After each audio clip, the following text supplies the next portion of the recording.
আসসালামু আলাইকুম। দেশ এবং প্রবাসীর সবাইকে স্বাগত জানাচ্ছি। আমি সিরাজ উদ্দিন বেইকে। আজকে আপনাদের দেখাবো লবণ তৈরির যে মাঠগুলি আছে সেগুলি কিভাবে তৈরি করা হয়, সেইগুলি আমি আপনাদের দেখাবো। কোন সিস্টেমে মাঠগুলি তৈরি করা হয় আপনারা দেখতেছেন। পানি দিয়ে প্রথমে যে বেডগুলি তৈরি করা হবে সেগুলি একটু আঁচড়িয়ে নরম করে ফেলতে হবে এবং কতগুলি আঁচড়ানোর যন্ত্র আছে সেগুলি দিয়ে নরম করে ফেলতে হবে। এরপরে যেগুলি গর্ত আছে সেগুলিতে মাটি ভরাট করতে হবে। দেখেন উষাগুলি কেটে আবার নিচে যেখানে নিচে আছে সেখানে মাটি দিতে হবে। মাটি দিয়ে দেখেন আপনারা সমানভাবে লেবেল করে রেখে এরকম লেবেল করে ফেলতে হবে। লেবেল করে 2-4 দিন শুকিয়ে যখন একটু একটু শক্ত হবে, সিরফাইট দেবে, তখন থেকে আবার আমাদের এলাকায় গড়া বলে যে রোলার সাহায্যে এগুলি আবার নিচের দিকে দাবিয়ে দিতে হবে।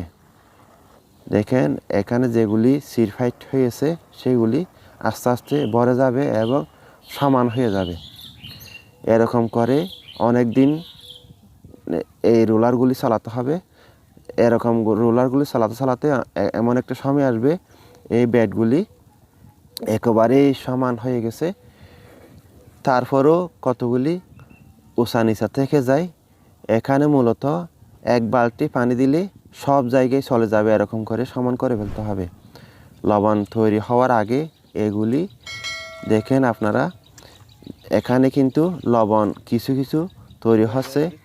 তারপরেও এখানে যেগুলি উঁচা নিচা আছে এরা দেখছে সে উঁচাগুলি আবার আসানির সাহায্যে এগুলি উঁচাগুলি আবার মাটি নিয়ে নিচ্ছে। দেখেন এগুলি নিয়ে আবার সমান করে ফেলবে। দেখেন উপর থেকে পানি এসে যখন এই পলিথিন দেওয়া বেটে এসেছে সেখানে লবণ হয়েছে। এগুলি হলো লবণ। আপনাদের আমি একটু হাত ধরে দেখাবো। দেখেন আঁচড়ানি দিয়ে উঁচাগুলি নিয়ে নিচ্ছে মাটি। এরকম করে একেবারে সমান করে। এখন সিজনের শুরু সেই জন্য কাজগুলি কিন্তু এখন করে ফেলতে হবে। যখন আপনার কাজগুলি শেষ হবে দেখেন এগুলি লবণ তৈরি হয়েছে। এগুলি আপনার পরীক্ষামূলক লবণ তৈরি হচ্ছে এই মেশিনের সাহায্যে। দেখেন চ্যানেল থেকে পানি উঠিয়ে এগুলি হলো নদীর পানি চ্যানেল থেকে মেশিনের সাহায্যে উঠিয়ে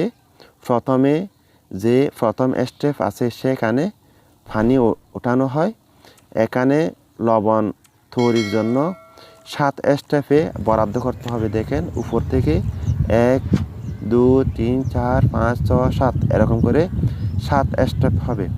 এক স্টেপ মেশিনের সাহায্যে প্রথম স্টেপে পানি উঠবে এবং পানিগুলি একদিন পর এক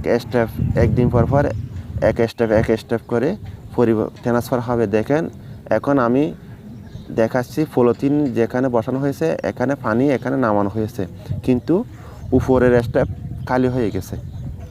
এগুলি সবখানে লবণ উঠবে। এখানে সব জায়গায় পানি দেওয়া হয়েছে, কিন্তু পলিথিনের উপরের স্টেপ এখন খালি হয়ে গেছে। খালি জায়গাতে এর উপর থেকে পানি এসে ভরাট হবে। এরকম করে করে উপর দিকে চলে যাবে। এখন পলিথিনে পানি আছে কিন্তু উপরের স্টেপ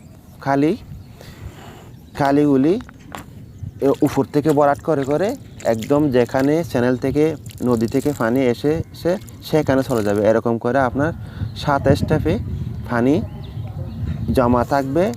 এই যখন লবণ তৈরি হয়েছে এখানে আস্তে আস্তে এগুলি হলো লবণ, পলিথিনের উপরে লবণ। এখানে আস্তে আস্তে আপনার 7 দিন পর্যন্ত পানিগুলির টাইম হয়। 1 সপ্তাহ পরে যখন পলিথিনের উপরে পানি পড়বে সেগুলি এরকম ঝরঝরে লবণ হয়ে যাবে। এখন সিজনের শুরু সেই জন্য একটু লবণ কম, আরও অনেক বেশি হবে। সে সময় আপনাদের আমি আরেকটি ভিডিও দেব। আল্লাহ হাফেজ।